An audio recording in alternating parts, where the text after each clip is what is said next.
I'm Jess and today I'm going to do a review of The Geography of You and Me by Jennifer E. Smith. When I'm filming this video, this book is not out yet. It is out on April 15th. Today is the 10th, I think. You may have noticed on my February wrap-up I read this as an ebook and the publisher kindly sent me a paperback copy, which I love. It's so pretty. Just look at the spine and the back. It's just gorgeous. And it matches my statistical probability of love at first sight by this author. I just really enjoyed this book. It follows a girl called Lucy and a boy called Owen, and they meet one night. She lives on the top floor of the building and he lives in the basement with his dad, who is the superintendent of the building. And she's of a much higher class than he is. So they're both riding the elevator and suddenly all the power goes out in the whole of New York City and they are stuck in this elevator for about an hour and a half maybe. And they talk to each other and then they spend the rest of the night together because they're both alone at that time.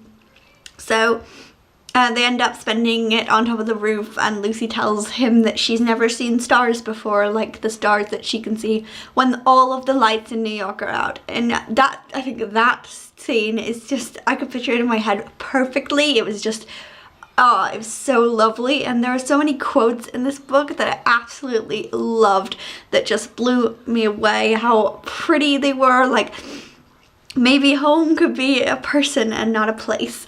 And basically, after that night, they both of them set on journeys and start traveling around, in Lucy's case, the world, and in Owen's case, America. Owen and his dad go on a road trip after his dad gets fired, and Lucy moves around Europe and with her parents. And they both really like each other, but it's the geography that's off, as in the geography. If they were in the same place, they'd probably have worked out quicker and it would have been okay. But they send each other postcards because on the night that they were in the elevator, Owen said that postcards seemed really mean, that they said like, wish you were here, because obviously if you wished you were here that much, you would have brought you along. They would have brought you along. But Owen and Lucy send postcards to each other. Well, Owen sends postcards and she sends emails, and it's kind of a you got mail type of thing, but with teenagers.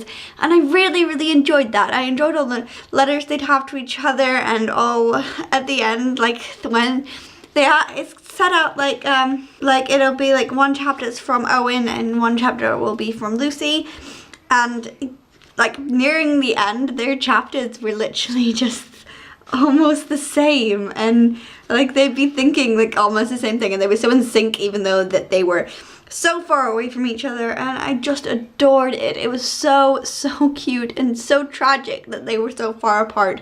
And all the time I was thinking, oh, why can't you two just be together and not be in other relationships or like other people or be in different places, just be in New York together and have that night over and over again, because it was so adorable.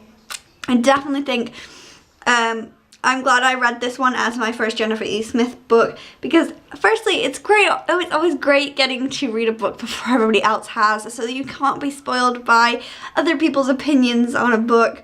But also because it was just so sweet, and it definitely gave me a feel for what the rest of Jennifer E. Smith's work's going to be like, because a lot of people have said that it's all sweet romance and first loves, and I really enjoyed it. I don't read a lot of contemporary, but when I do, I always love contemporary like this. She kind of reminds me of Stephanie Perkins a lot, because every time she describes something, I'm like, oh, I want to be there.